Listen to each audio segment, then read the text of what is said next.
Hello, bonjour les amis, bonjour les parents, j'espère que vous allez très bien. Bienvenue encore sur ma page, ma chaîne, voilà, la tata des ados.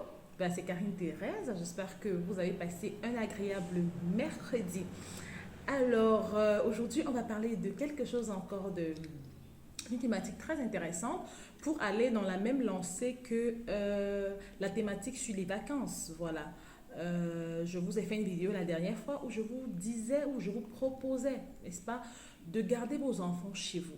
Je vous disais qu'il est mieux d'envoyer vos enfants que d'envoyer vos enfants en vacances où ils peuvent rentrer avec des mentalités complètement différentes de ce que vous leur avez appris, complètement différentes de ce que vous attendez d'eux, des valeurs qui se bouleversent, d'autres mentalités, d'autres types de façons de faire qui ne vous honorent pas ou qui ne convergent pas, n'est-ce pas, avec l'éducation que vous prenez chez vous.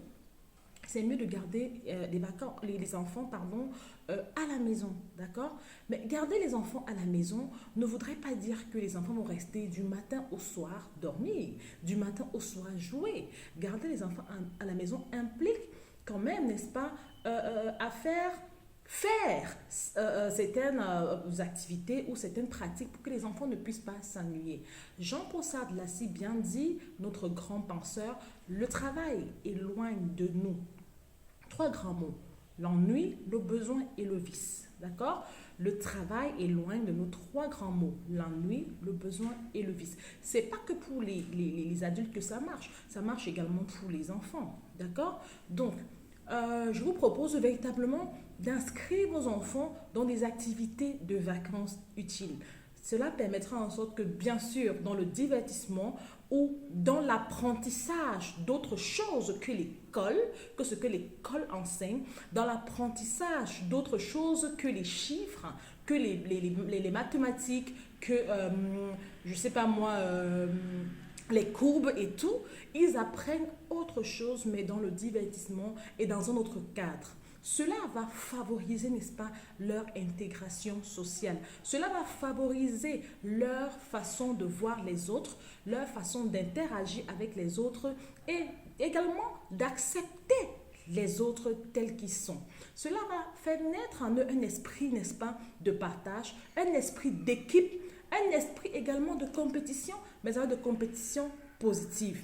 Écoutez, je mets de l'emphase sur ces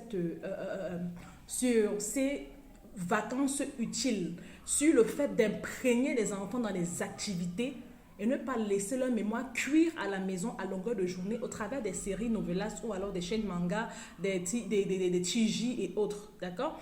Donc, j'insiste pourquoi. J'insiste parce que vous devez comprendre, chers parents, que au Cameroun, on a deux systèmes d'enseignement, deux systèmes d'éducation bien distincts et qui ne se ressemblent pas du tout. On a le système anglophone, on a le système francophone. Je vais vous dire une vérité. La vérité, c'est que le système anglophone contribue plus, n'est-ce pas, à l'épanouissement de l'enfant dans le sens de permettre à l'enfant de se développer. D'accord. Et ne pas se développer seul, mais se développer avec les autres. Le système anglophone a cette particularité où l'enfant sera, en fait, aura des aptitudes qui vont permettre à cet enfant de créer, de développer un esprit créatif. Ok. Un esprit créatif, mais avec les autres, avec l'ensemble, avec l'équipe. D'accord. La pratique éducative anglophone voudrait que l'enfant fait naître en lui ce qu'on appelle le team building. En fait, ça fait naître en l'enfant le team building. Donc, construit avec l'autre. D'accord. Et puis, ils vont s'appuyer beaucoup plus sur le processus. Le processus est important dans le système anglophone. Le chemin par lequel l'enfant passe pour arriver à obtenir un résultat est valorisé et c'est d'ailleurs très très important, d'accord. Donc ceci participe vraiment beaucoup à ce qu'on appelle le développement personnel aujourd'hui de l'enfant, ok. Donc par contre dans le système francophone, je veux dire l'éducation, ça c'est mon observation, hein, vraiment vous pouvez, il y a mille différences. Dans le système francophone, l'éducation est orientée résultat, ok. On ne cherche pas trop à savoir comment tu as fait. Si tu as les résultats, c'est bon. Si tu as les résultats, c'est bon. Si tu devais faire 1 + 1, si c'est la réponse est 2, généralement c'est OK. On va beaucoup plus mettre l'accent sur la répétition. Si tu es un enfant, par exemple, qui va répéter fidèlement tout ce que le maître enseigne, alors tu es le plus intelligent. Si tu es l'enfant qui va transmettre fidèlement tout ce que le maître a dit en classe, alors tu es considéré comme celui qui a le mieux compris, qui a le mieux ingurgité le savoir qui a été transmis. Vous comprenez un peu? Et ce n'est pas toujours le cas parce que, comme je vous le disais encore dans la dernière vidéo, beaucoup d'enfants viendront avec les bulletins échoués, reprendre et tout et tout. Ils vont amener les bulletins où vous allez vous fâcher, mais sachez que vous allez vous appuyer bien évidemment que sur ce bulletin-là pour juger les performances scolaires de votre enfant. C'est pas que la note, c'est pas qu'à partir d'une note en fait qu'on doit juger un enfant. C'est pas qu'à partir du bic rouge ou du bic bleu qu'on doit juger les performances d'un enfant ou le potentiel d'un enfant. C'est ce que je déplore un peu dans le système éducatif francophone. On va juger que sur la note.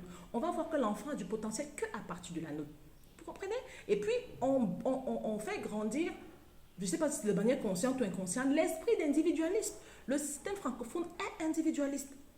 Le système francophone est individualiste. Donc, l'enfant grandit et il ne sait pas forcément que, hey, attention, chaque fois que je fais tel, je dois prendre en compte l'autre.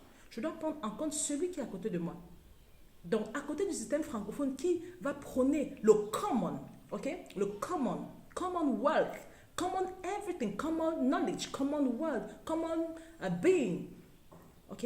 Le système francophone sera plutôt individualiste. Donc, il sera important et je me dis très urgent que les parents, pendant les vacances, font participer, n'est-ce pas, leurs enfants dans des groupes ou alors dans des clubs, d'accord, je sais pas moi, de danse, de musique, de chant, de sport. Il est plus que capital que vous le fassiez, chers parents. Ça, c'est pour le bien, le bon développement de cet enfant-là, l'intégration harmonieuse de cet enfant-là dans la société. Il faudrait qu'il soit imprégné dans des activités avec des enfants qu'il ne connaît pas, avec des enfants qu'il n'a même jamais vus. Mais donc, les potentiels, les qualités sont diverses également. Et voilà, ça va lui permettre de mieux apprécier les autres. Vous comprenez? Donc, ce n'est que, en fait, ce que vous devez retenir de ma vidéo, c'est que c'est l'esprit cultivé. Bâtissez vos enfants maintenant. Enseignez à vos enfants maintenant l'esprit d'ensemble, l'esprit d'union, l'esprit de partage, l'esprit d'entraide. Très important. L'esprit d'entraide. Sans l'autre, je ne m'en sors pas. Je dois m'en sortir avec l'autre, pas sous l'autre. Je ne parle pas d'esprit d'indépendance. Non, il faut bien qu'on se comprenne. Je parle de l'esprit d'entraide. Avec l'autre, on peut s'en sortir. Donc, réfléchissez aux activités dans lesquelles vous allez inscrire les enfants. Ils vont passer quand même 3 mois. 3 mois de bonnes vacances, hein, pas d'oisiveté, je l'espère. Et voilà. Donc, mettez également en commentaire pour des éducateurs ou ceux qui sont habitués, n'est-ce pas, à prendre en charge les jeunes ou les activités des jeunes, pour aider les parents, n'est-ce pas, à faire les choix sur quelle activité on peut orienter les enfants de peut-être 5 ans à 10 ans, 10 ans à 16 ans, 16 ans à 18 ans ou à 20 ans. Ça va également aider, ok?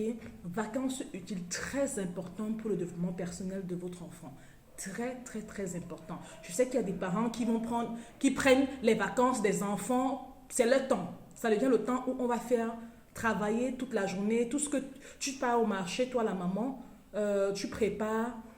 Quand l'enfant a pris les vacances, ça devient sa charge pendant 3 mois. On ne refuse pas. L'enfant doit être impliqué dans les travaux ménagers parce que ça contribue également aussi à son building et tout. Mais il faut penser à l'insérer dans un cadre, n'est-ce pas, social où il va interagir avec les autres et apprendre de nouvelles choses, pourquoi pas.